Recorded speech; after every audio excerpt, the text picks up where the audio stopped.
पानी की ध्वनि को सुनकर के तीर चला देते थे और वह तीर जाके ठीक निशाने पर लगता था।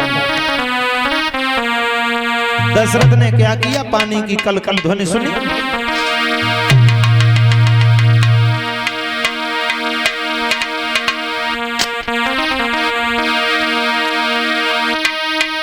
दशरथ महाराज ने ध्वनि सुन के फिर तो है तीर चलाए।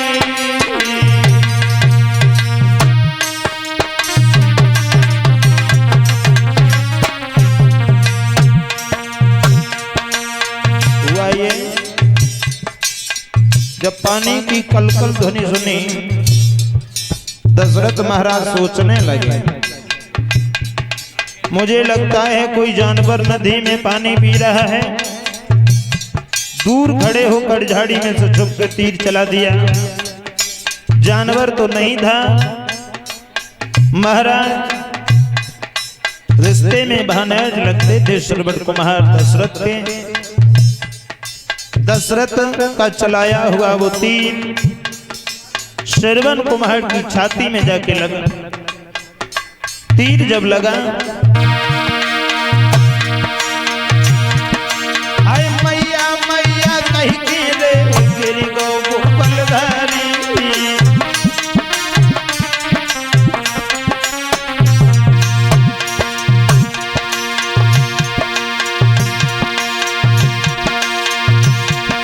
महाराज खून को एकदम जुड़ेगा जोड़ा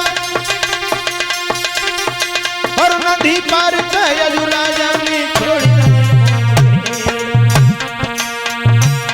राजा पास में पहुंचे और पास में पहुंचने के बाद क्या देखा,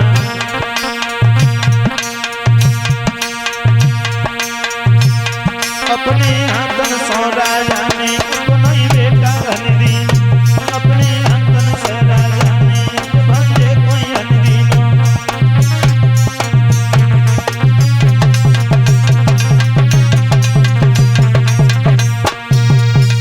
देखा दूर से आवाज सुनकर तीर चला दिया और तीर चलाने के बाद पास में गए तो क्या देखा, श्रवण कुमार है। झट से महाराज दशरथ ने छाती से तीर को निकाला, जवाब दिया, बेटा मुझे माफ करना, मुझसे बहुत बड़ी भूल हो गई। तो श्रवण कुमार ने एक ही जवाब दिया है, मामा जी मेरे मरते मरते मेरी एक अंतिम इच्छा को तुम पूरा कर देना। क्या?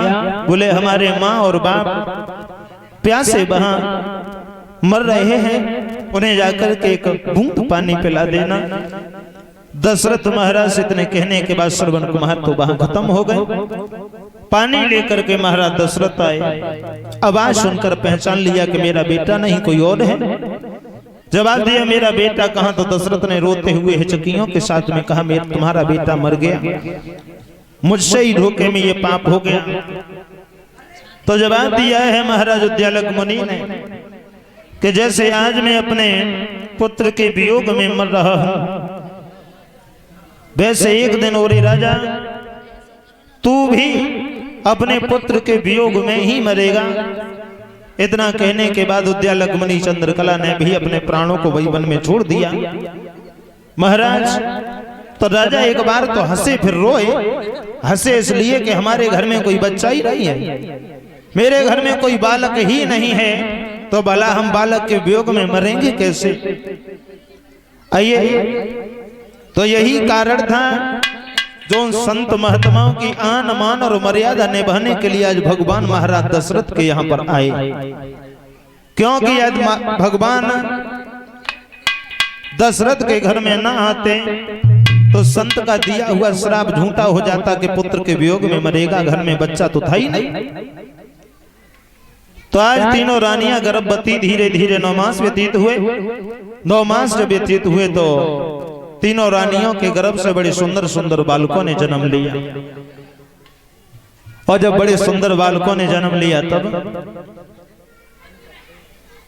महात्मा तुलसीदास जी कहते हैं जो जन्म लिया वो समय कौन सा था कि 9वीं तिथि मधुमास पुनीता शुक्ल पक्ष अभिजित है प्रीता। 9वीं तिथि है, चैत्र का महीना है और दिन में दोपहर का समय है। मध्य दिवस स्थित अति शीतन घामा पावन काल लोक विश्रामा। मध्य दिवस है यानी भगवान श्री राम ने अवध में अवतार धारण किया है। महाराज दशरथ को पता चला, बड़े प्रसन्न हुए। आंगन में बधाइयां बजने लगी। जहां एक बेटा नहीं था वहां चार चार बेटे खेल रहे हैं। आइए हमारी श्रद्धेय दीदी जी यहाँ उपस्थित हैं। सब लोग बोल लेते हैं, ताली बजाते हुए भगवान का एक पावन नाम। उसके उपरांत श्रद्धेय दीदी जी के मुखारविंद से सभी भक्त बड़ी शांति और धैर्य के साथ में आगे की कथा श्रवण करेंगे।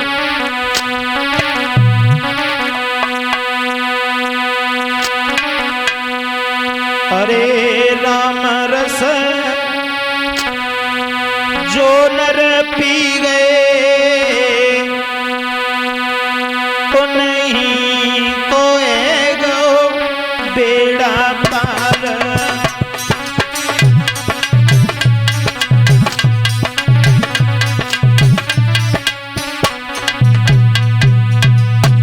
राम रस जो नर पी गए तो नहीं कोएगा बेड़ा पार।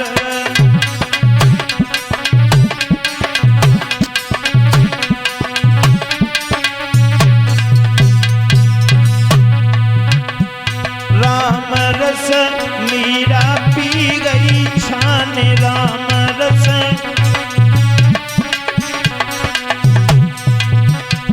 लगाए लो हरि चरणों में ध्यान लगाए लो।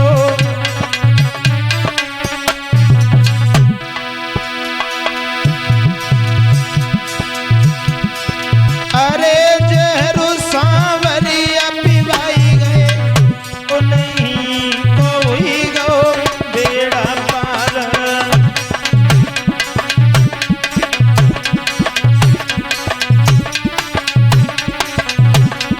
राम रस जो नर पी गए तो नहीं कोई गो बेड़ा पार।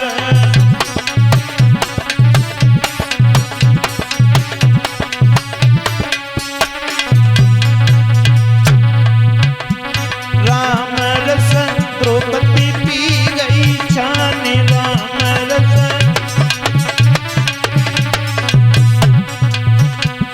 लगाई लो हरि चरण में ध्यान लगाई लो।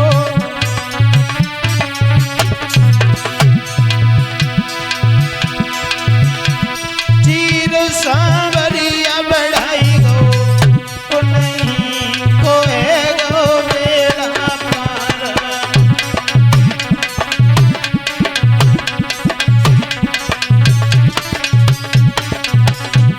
राम रस जो नर पी गए तो नहीं कोएगो बेड़ा पार।